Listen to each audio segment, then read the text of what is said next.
ঢালিউডের তারকা সিয়াম আহমেদের নতুন সিনেমা রাক্ষসের শুটিং শুরু হওয়ার খবর।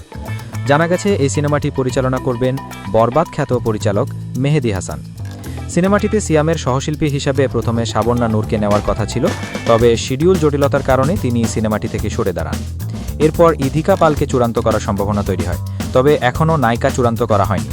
প্রযোজক সূত্রে জানা গেছে সিনেমাটি বরবাদ সিনেমার মানের থেকেও ঢের ভালো হবে। প্রযোজকের মতে রাক্ষস বরবাদের মতো ব্যাপক সাফল্য না পেলেও এটি একটি ভালো মানের সিনেমা হবে।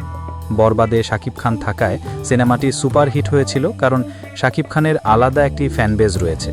অন্যান্য নায়কদের ক্ষেত্রে এটি প্রযোজ্য নয়। তবে রাক্ষস বরবাদের মতোই একটি কোয়ালিটিফুল প্রজেক্ট হতে যাচ্ছে বলে প্রযোজক মনে করেন।